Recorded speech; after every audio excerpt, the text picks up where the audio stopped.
Now call to order the February meeting of the Oxford Planning Commission. Commissioners, you have the agenda before you. Do we have any changes or additions to the agenda?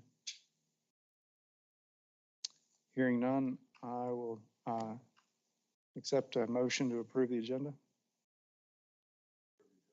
There's a motion. Is there a second? Second. All in favor? Commissioner Johnston, how do you vote? Aye. Thank you, sir. All right. Any changes or additions to the minutes from the January meeting, as extensive as they were? Nope. If not, is there a motion to approve the minutes? Motion to approve. Is there a second? All in favor? Commissioner Johnson, how do you vote? Yes. All right. There's no staff report today. For the building officials report. Sir. All right, good evening, everyone.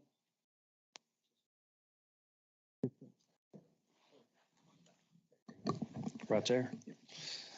All right, so just a quick building officials report for the month of January. We did a total of 17 commercial building permits. On residential, we've done a total of 32. I'm gonna break those down real quick. For new single family homes on residential, we did a total of 20. We did a total of, for additions, alterations, we did 6, 3 fences, 1 pool, 1 retaining wall, and that's it on that. And then on the commercial, we did only 1 new construction for a commercial, 1 commercial fence, 4 cell towers, and 11 additions for commercials. That's it for my report. Thank you, sir. Any questions on the building officials report? All right. Moving on, we got 2 cases on the consent agenda. 1 was withdrawn. There's 1 for Oxford Commons for preliminary and final plat approval, amended for the crossing, and a second one, case number 2929, Rick Hollander's filed a request for special exception as provided in section 3812-2, small craft brewery for property located at 100 Depot Street. Were there any questions from the commission or the audience on the consent agenda? All right, is there a motion to approve the consent agenda? Motion to approve. There is a motion. Is there a second? All in favor? Commissioner Johnson, how do you vote? Yes. All right. Consent agenda is approved. Our first case for public hearing this evening will be case number 2915, the crossing at Oxford Commons. Oops. Yes. The crossing at Oxford Commons has filed a request for site plan approval for the crossing at Oxford Commons Phase 2, located southwest from the intersection of Sisk Avenue and Commonwealth Boulevard. All right. The subject property is located in Oxford Commons PUD on Commonwealth, just south of Della Davidson. Request is for site plan approval for a second phase of the crossing, which will consist of 64 townhomes. All units are 3 bedrooms, so that'll be 192 bedrooms and 15 structures. The ownership mechanism for this phase will be residential CID in keeping with the first phase. An amendment to the existing preliminary and final subdivision plat was considered in the consent agenda. Compliance with PUD data table, the PUD Tract E, in which this sits, is 56 acres and is designated for 484 residential units. 166 residential units remained after the first phase of the crossing, and 102 units will remain after this phase. Architectural style is the same as the garage units in the first phase, proposed to be constructed of wood siding, with brick trim and metal roofing over doors and awnings. Roofing will be asphalt shingles. For trade mitigation, the property falls within the 2012 mitigation variance, allowing for a set aside of 14%. Information on that easement has not yet been submitted. It is going to be a condition of approval for the site plan and the subdivision plat, and the developer is aware of that requirement. For landscaping, the proposed landscaping design meets all standards related to edge buffers, frontage trees, and foundation plantings. And for parking, 128 parking spaces plus 21 guest spaces are required for the townhouse units, and required parking is provided in accommodation of the garages and driveways, with an additional 20 spaces provided for guest parking and access to the mail kiosks. Engineering has provided comments related to the site development, access, water and sewer, and stormwater. And staff recommends approval of the requested site plan for the crossing at Oxford Commons Phase 2 with the 8 conditions that are listed in the staff report. And applicant's engineer is here if you'll have any questions. Thank you, Robert. Any questions from the commission?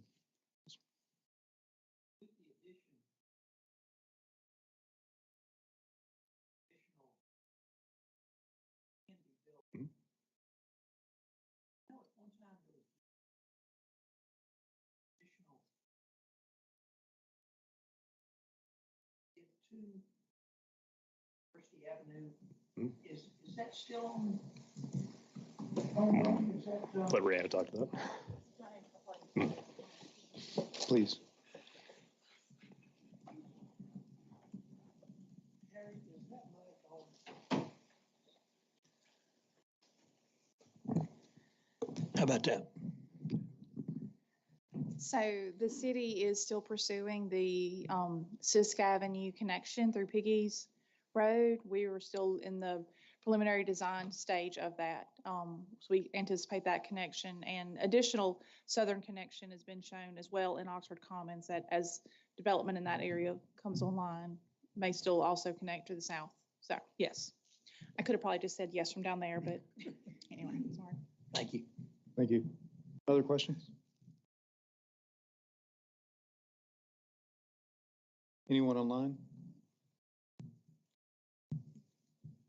Anyone in the audience? All right. Hearing no further comments or questions, I'll entertain a motion on case number 2915. I'd move that we approve the site plan as presented with the following 8 conditions as noted. All right, there's a motion to approve with staff conditions. Is there a second? Second. There is a second. All in favor? Commissioner Johnson, how do you vote? Yes. All right. It is approved. The next case is case number 2930.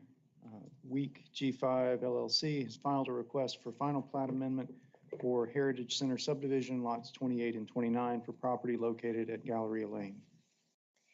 The applicant seeks approval to combine lots 28 and 29 of the Heritage Center subdivision into a new lot 28A. These 2 lots located on Galleria Lane, just off of Heritage Drive, are both currently unbuilt, and the new lot will measure approximately 0.68 acres when combined. Mississippi subdivision law requires that the applicant proposing any change in a platted subdivision notify all the persons to be adversely affected thereby or directly interested therein, and requires their signature of approval of the proposed modification. The identification of who such persons may be is left to the discretion of the applicant.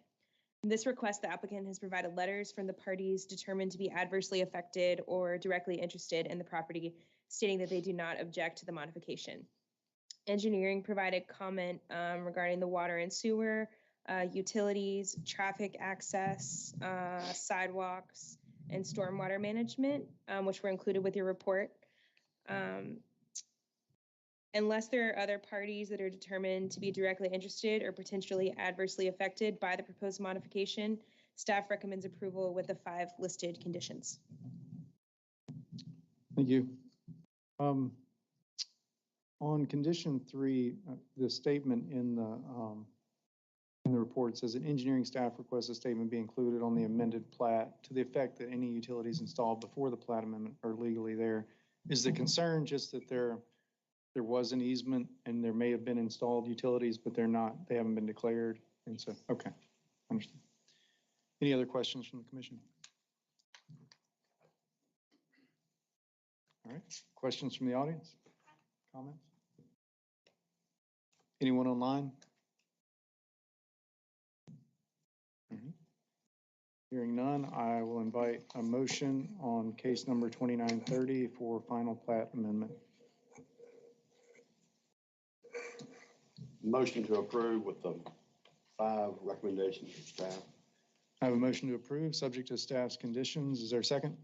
There is a second. All in favor? Commissioner Johnson, how do you vote? Yes. All right, it is approved. Our next case is 2931. Walker and Walker Enterprises has filed a request for special exception as provided in section 3.5.1.2, dwellings detached, districts permitted, 4 bedrooms for Grand Oaks Village for property located at the intersection of Augusta Drive and Palmer Cove. The applicant seeks approval for a special exception of the zoning ordinance to build 4-bedroom units. The subject property is located at the intersection of Augusta Drive and Palmer Cove and is zoned traditional neighborhood residential. The site sits between the Rosemont subdivision and the Grand Ridge subdivision as part of the Grand Oaks PUD. The property measures 8.16 acres in total. Site plan approval for Grand Oaks Village was granted at the October 2021 meeting of the Planning Commission and was amended at the April 2022 meeting.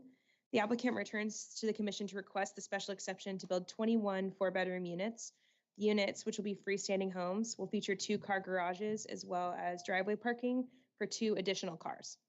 The Land Development Code states that detached dwellings and developments of more than 5 dwellings are special exceptions in this zoning district. The Planning Commission is authorized to hear and decide special exceptions and to determine whether or not the proposed project is in harmony with the purpose and intent of the ordinance. Staff finds that granting permission to build 4-bedroom units in this location is acceptable. The surrounding homes range from 3 to 5 bedrooms in neighboring Rosemont and on Augusta Drive. Though the new dwellings are located in an RCID, the applicant is proposing freestanding single-family homes and intends to sell them. So staff is recommending approval of the requested special exception after making the finding that the installation of 4-bedroom units in this location will not adversely affect the public interest with the 3 listed conditions. And I will note that we received 1 email regarding this case, and it was forwarded to the commission and will be included in the public record. Thank you. Any questions? All right. Is there anyone in the audience who would like to speak on this case? Anyone online? All right. Hearing no discussion, I'll entertain a motion on case number 2931 for special exception for 4 bedrooms at Grand Oaks Village. I would move that we grant the special exception with the 3 conditions noted by staff. All right, there's a motion to grant the special exception with the conditions noted. Is there a second? Second. There is a second. All in favor? Commissioner Johnson, how do you vote? Yes. All right, the special exception is approved. Our next case is case number 2932. Walker and Walker Enterprises has filed a request for site plan amendment for Grand Oaks Village for property located at the intersection of Augusta Drive and Palmer Cove. So we're staying in the same location here. The applicant requests a site plan amendment to add 7 parking spaces to use for guest parking. Residential CIDs are special uses in the neighborhood residential district. Additional standards for this use set out the specifics for common areas and building separation standards. This proposal meets the building separation standards, and CID covenants will be required to be provided to staff before the issuance of a certificate of occupancy. The Land Development Code states that 2 parking spaces per dwelling unit are required for homes on individual lots. Otherwise, 2 spaces for dwellings with up to 3 bedrooms and 1 space per bedroom for dwellings with 4 or more bedrooms, and 1 guest parking space for every 3 dwelling units. The change of the new units from 3 to 4 bedrooms are what make these 7 new parking guest spaces necessary. This proposal meets the coverage requirements in the NR district with 41% coverage. Engineering provided a comment which was included with your packet about the proposed new parking spaces. And staff is recommending approval of the site plan amendment, finding that it's in keeping with the requirements of the Land Development Code, and is recommending approval with the 7 listed conditions. Thank you. Any questions from the commission?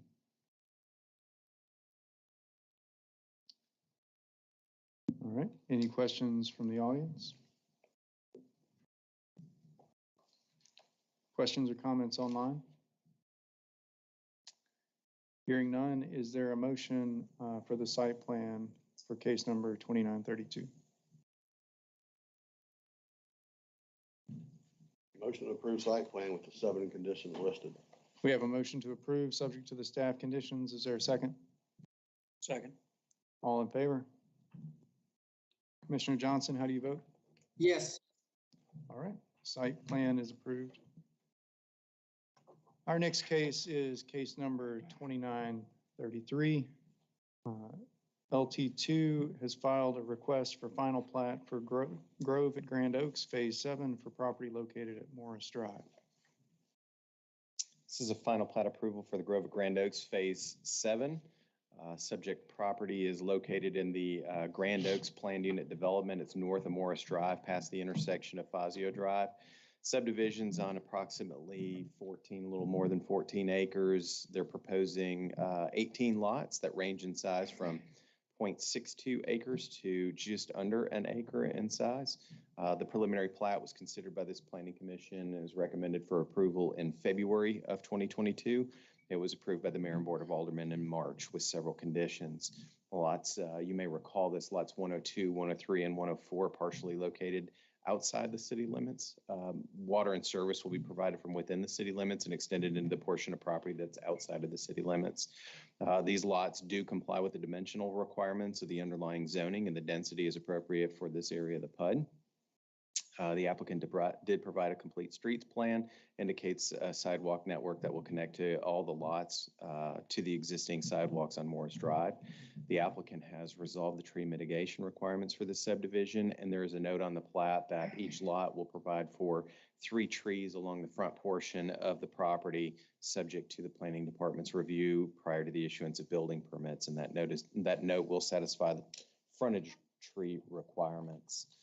The annexation process is underway. However, the applicant is wishing to proceed with the final plat approval. And in discussions with the city of Oxford and Lafayette County, it was determined that the applicant's able to proceed with this process for the final plat subdivision. The city and the county will consider both the same plat, and the portions of property that are in each jurisdiction will be reviewed and either approved or denied based on that. A condition of approval requiring the applicant to proceed with the annexation process is included.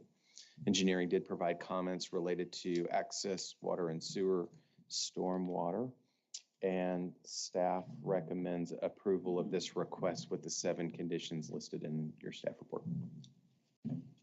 Thank you, Ben. Questions from the commission?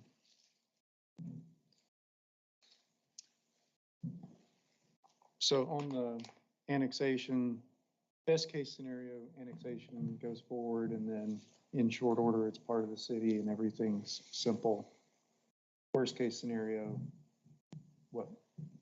Paul, do you want to comment?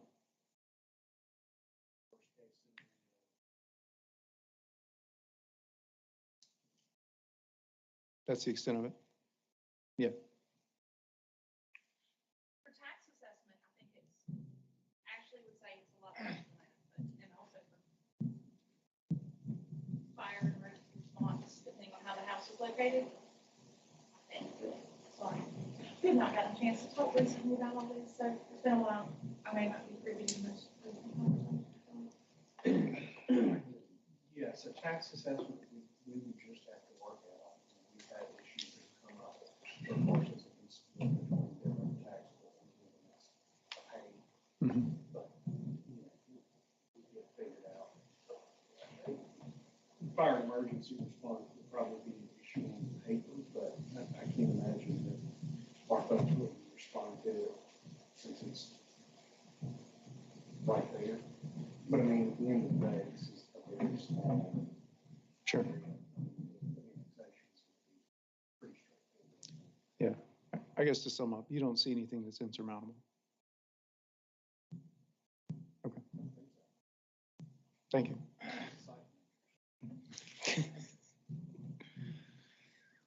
Any other questions? Yeah, quick question.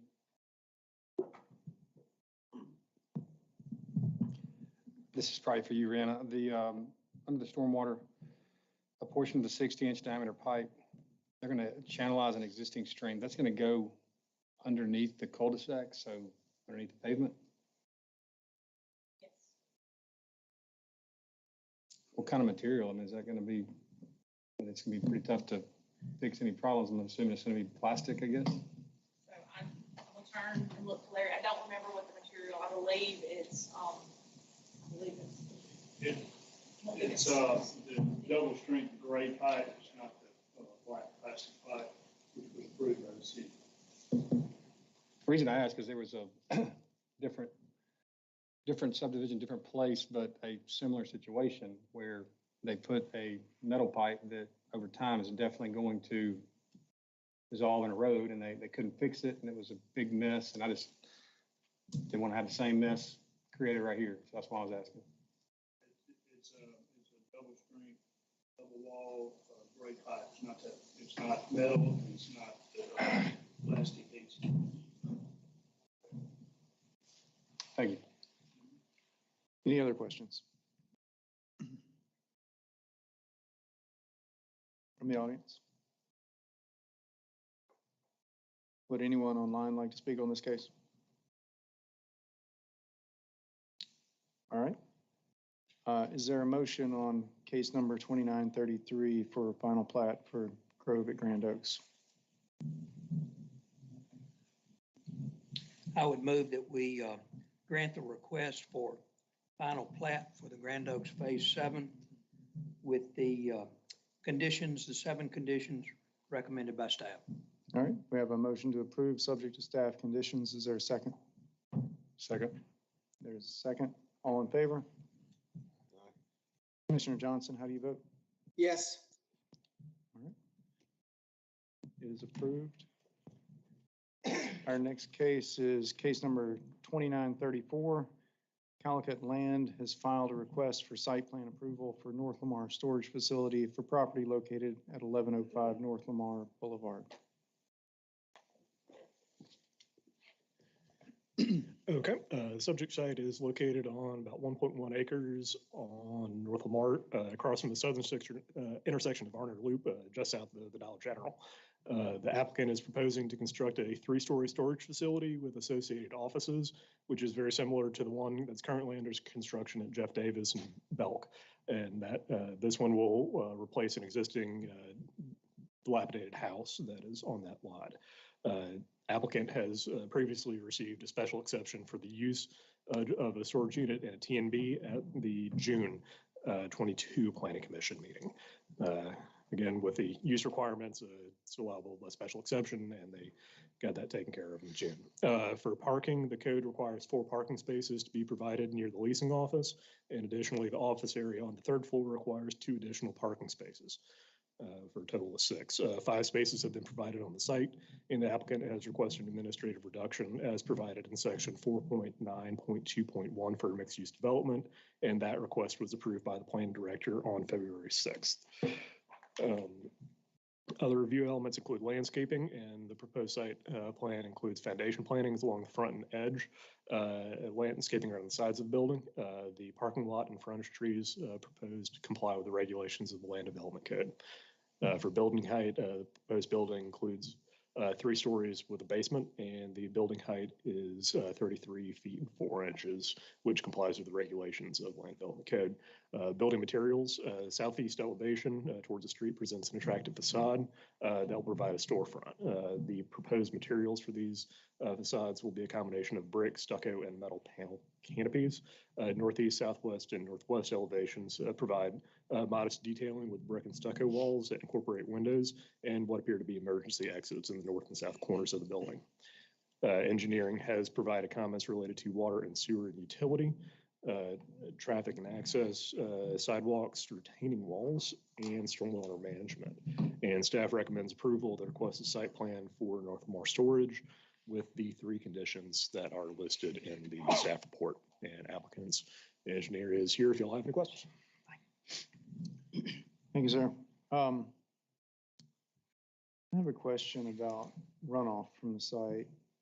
I realize that in the stormwater section, it addresses what the situation will be at the end, but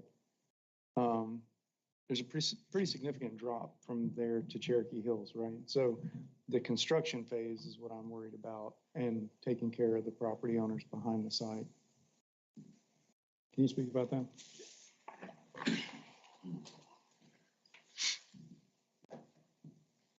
Hey, JR, Joey Moore. We've been going back and forth with Steve Brunton. He brought up the same question. What we're gonna do is we're gonna go ahead and bring up that retaining wall and build that first and kind of create a berm with a low side on, I guess, the high side of it. And the inlets will be there, yard inlets, to take that all to one location. I don't know if those plans have it in there or not, but Steve has asked me to change it from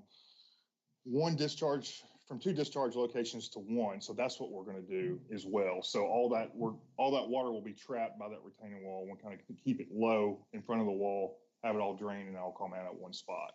Is the thought on the construction phase. Okay, so there'll be silt fence. Oh, yeah, for sure. And there's, that buffer's there. There won't be, any disturbed area down there by the property line. So that's what the game plan is. Okay. Imagine you'll hear about it. I'm sure, yeah. Any other questions?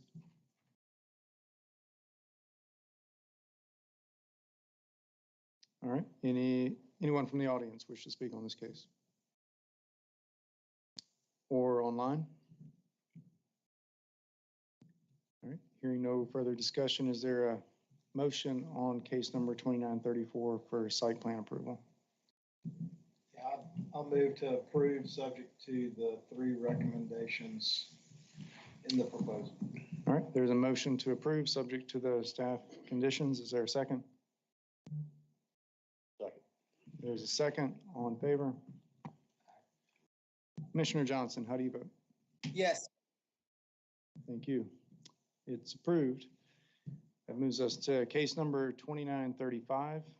Mike Halford has filed a request for variance from section 98-118.03, performance criteria for stormwater management outlet control structures for the Professional Drive office building for property located at Professional Drive, lots 7, 8, 8A, and 9. Okay, subject property is 2 lots located along Professional Drive, collectively measuring about 1.3 acres. Lots were subject of a recent rezoning and plat amendment. The applicant has returned with a proposal to construct 2 single-story office buildings, each measuring about 2,600 square feet. And this variance relates to the stormwater management aspect of that. Rana, correct me if I'm wrong on this, but my understanding of the engineering of this is that they are asking to reduce the allowable size of the orifices of the stormwater detention. There is analysis in here by Steve, and staff recommends approval of the requested variance with the condition that approval is for the plan is submitted with the required technical modifications per the site plan review committee. Thank you. So the issue is just using a smaller orifice than the minimum in the code. Do you have any concerns about it?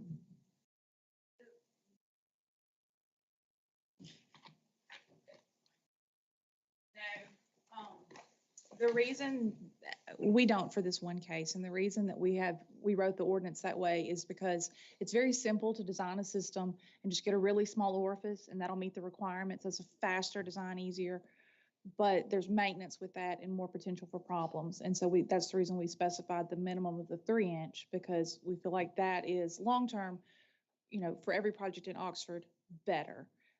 But we do believe, for one instance, this is one case, they can maintain it and it's isolated, and not that we see every site plan we get with this smaller diameter, it just comes down to a bigger maintenance headache. So. Any other questions from the commission?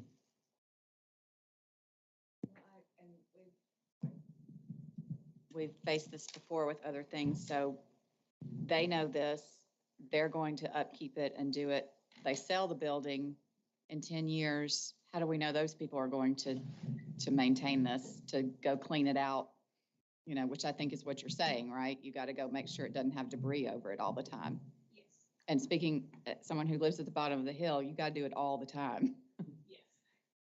Yes. And so we believe that what would address that is with our 2018, I believe, stormwater ordinance, we required the maintenance checks more. And so we believe that, in 10 years, in the future, that we're going to have the required maintenance checks where they would have to go in They have to submit to us where they've had their system cleaned out, they've had it inspected and checked, and so that would be those times where they would either identify it and address it, or if they weren't aware of it to begin with, that would be the point where, you know, they have their stormwater report and they realize, oh, this is inherent an issue.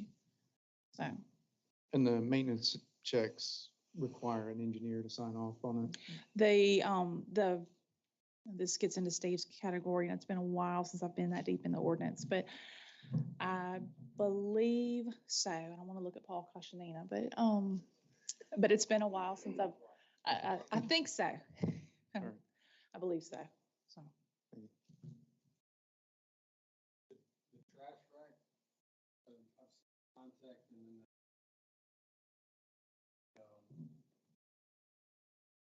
LPG, I guess. And I can figure out the dimension. How big are these squares on this, on the contact trash rack? I, I have to double check, but I think they're like a half inch. I mean, they're a lot smaller than the 3-inch ones. And it's smaller than what we're proposing. So that's what, when I was speaking with Steve about it, so the trash rack is smaller, basically a smaller hole than what we're proposing. So that would stop our smaller workers from being blocked up. That's what I was getting at, because I mean, we've got these larger works right above it, which I mean, if we have a backup, it's gonna go into that, I'm assuming, right? So I mean, That's right. Yes. And you got overflow at the top with your weight, so yeah. All right. Other questions? From the audience? Does anyone online have anything they'd like to ask? All right. Is there a motion on case number 2935 for variance from the stormwater ordinance? Staff conditions. I have a motion to approve, subject to staff conditions. Is there a second? Second. There is a second. All in favor? Commissioner Johnson, how do you vote? Yes. All right, the variance is granted. Our next case is case number 2936. Mike Halford has filed a request for site plan approval for the Professional Drive office building for property located at Professional Drive lots 7 and 8. Same property, same lots. They're proposing to construct 2 single-story office buildings, each measuring about 2,600 square feet. So office use is a permitted type in the SEO district, and parking is required at 1 space for every 300 square feet of gross office floor area. 17 spaces required and 17 spaces are provided. 6 of those spaces are provided as on-street parking. Both buildings have the same footprint and architectural style, and the primary facade material is brick veneer with metal detailing and an asphalt shingle roof. For sidewalks and connectivity, there are existing sidewalks on both sides of Professional Drive, about 75% of the way down. Sidewalks will be required around the entirety of the cul-de-sac as a condition of approval. Where existing sidewalks conflict with on-street parking, the sidewalks are routed onto private property, and an easement is needed for those portions. The landscaping and such, the proposed site plan includes foundation plantings along the front and edge landscaping around the sides of the building. The parking lot and frontage trees proposed comply with the regulations of the Land Development Code. And tree mitigation was not required as the disturbed areas were previously disturbed. Engineering has provided comments related to water and sewer, traffic and access, sidewalks, and stormwater management. Staff recommends approval of the requested site plan for Professional Drive office buildings with the 5 conditions that are listed in the staff report. Thank you, Robert. Any questions from the commission? I have a question about the sidewalks, maybe for Brianna again, but it looks like on one, we're requiring the sidewalk along the roadway, but not on the other one.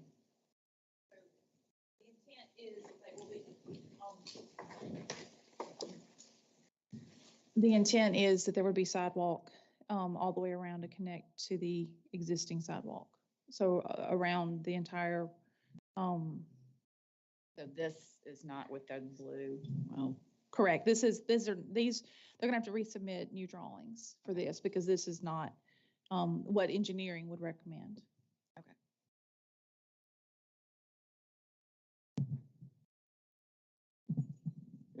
that's captured in the conditions.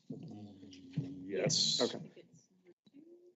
Yes, that'll be conditions gotcha. 2 and All right. 3. Any other question?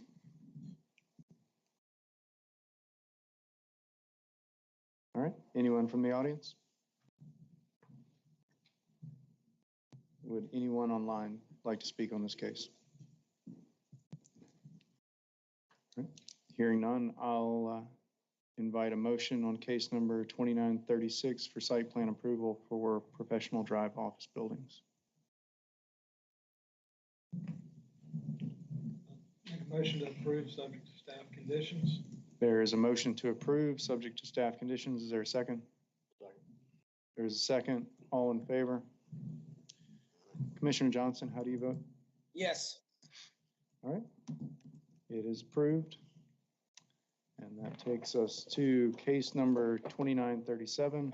The Pearl at Oxford Crossing has filed a request for special exception as provided in section 4.9.1.1.a, phased parking for property located at Commonwealth Boulevard and Sisk Avenue. Yeah, this site measures about just under 9 acres. It's located on the east side of Commonwealth Boulevard, north of Sisk Avenue. The property is it's located with the Oxford Commons Planned Unit Development. The underlying zoning is suburban center. The property is also located within tract B1 of the Oxford Commons PUD. The PUD plan data table provides for 200 residential units and a total of 75,000 square feet of commercial use in tract B1, and condition 9 of the PUD amendment or PUD document does indicate that ground floor residential is allowed by right when 25% of the allotted non-residential development is used within the tract. Then this requirement was satisfied with the construction of the commons of Oxford Commons with just under 30,000, or I guess it was about 29,000 square feet. The applicant is proposing a multifamily development, the subject of the next item, 2938. And within this development, the Pearl at Oxford Commons, phase 1 is going to consist of 108 3-bedroom units. It's in 9 total buildings. It'll include a clubhouse that will have amenities, a gym, a pool. There's also a separate pool house associated with it. So in this request, the applicant is seeking the ability to construct the parking for both phases 1 and 2 at this current moment. So this phase for the Pearl at Oxford Commons will require a total of 405 parking stalls, but the applicant is proposing to construct the total 499 at this time so that the infrastructure for the second phase is already in place, curb, gutter, all of those elements. And the development of phase 2 will be limited to the uses that comply within the remaining 94 parking spaces. If the special exception is not approved, then the applicant will only construct the allowed amount at this time. And so our recommendation to staff is to, we do not see any objections or to have any objections for constructing the parking at this time. But if, you know, one concern is always whether or not they would move forward with the second phase. And then you would have just additional parking. But I might remind you of the entertainment venue for the Commons, and it required some additional shared parking, either that they would seek from the church or from a nearby, like the Malcolm Movie Theater. If the second phase of the Pearl at Oxford Commons didn't move forward, then this parking would just accommodate the need there. So as a result, staff recommends approval of this special exception. Thank you, Ben. Any questions from the commission? I have one question for the applicant. Do we have a timeline on phase 2, roughly?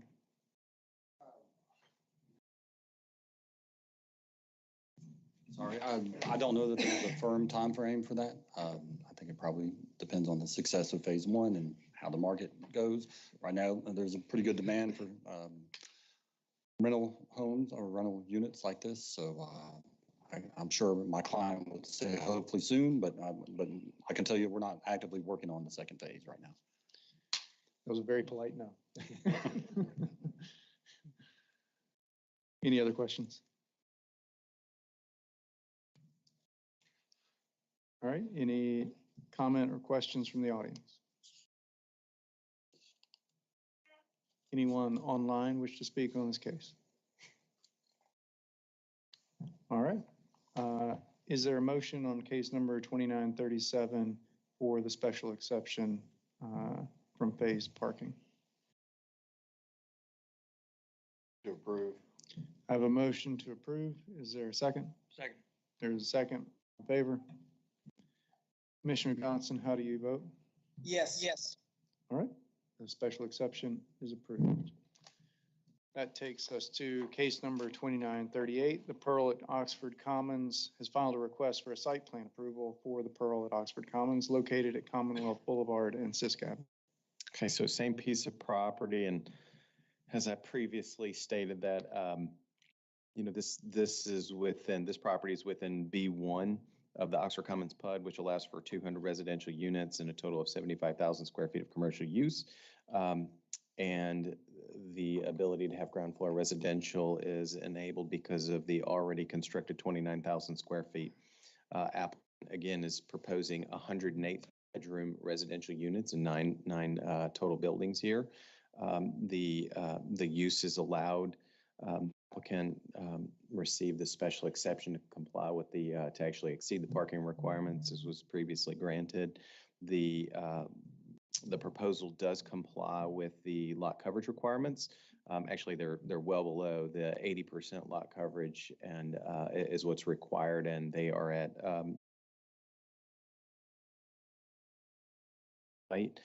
well under the maximum for this district. The buildings will be constructed with a mix of brick and fiber cement siding, board and batten. The front rear elevations will consist of walkout balconies. Are indicated throughout the residential campus, and the parking lot with connectivity to Commonwealth Boulevard is also provided. The proposed landscaping design meets all the standards related to the frontage trees, parking lot trees, and foundation plantings, and tree mitigation was subject to the variance that was previously granted, and the requirement for a conservation easement was resolved with the subdivision plat. Engineering did provide comments related to access, water and sewer, and stormwater management. And staff recommends approval with the 7 conditions listed in your staff report. Thank you, Ben. Any questions from the commission?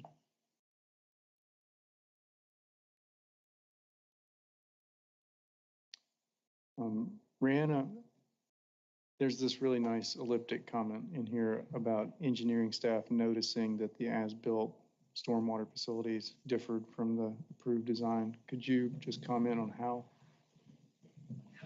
Yes.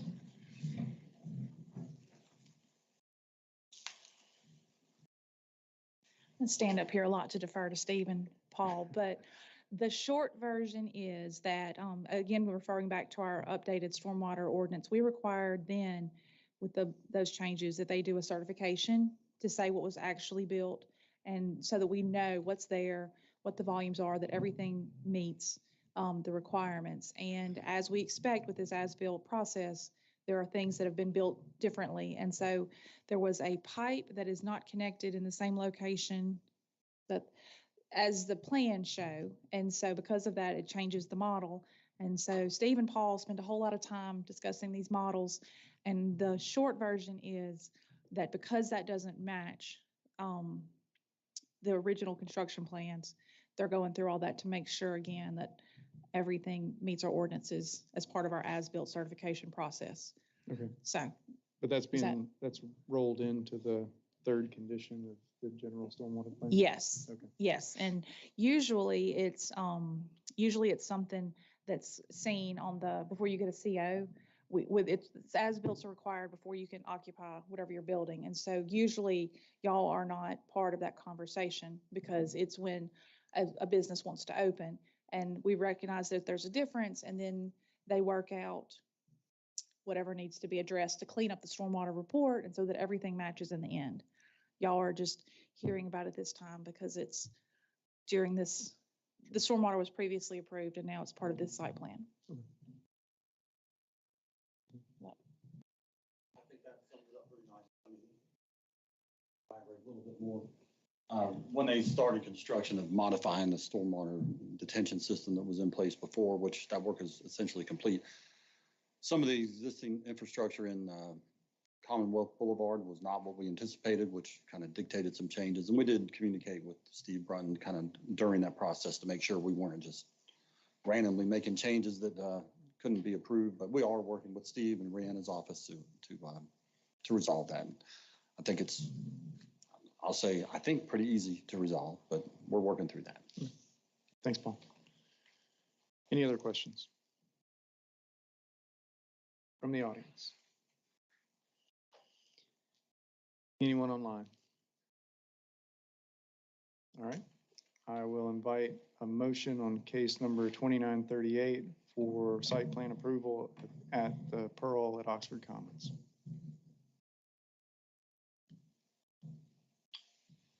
Motion to approve with the 7 staff conditions. I have a motion to approve, subject to the staff conditions. Is there a second? Second. There is a second. All in favor? Commissioner Johnson, how do you vote? Yes. All right. The site plan is recommended for approval. That is our final case for the evening. I did want to thank the conference center for hosting and for the staff for getting everything set up. And with that. And the IT staff too for all their efforts to make sure that we still have the same connectivity capabilities. Absolutely. Thank you. Is there a motion to adjourn? Is there a second? All in favor? Commissioner Mylum, how do you vote? Johnson. Johnson, sorry. Commissioner Johnson? Yes. All right.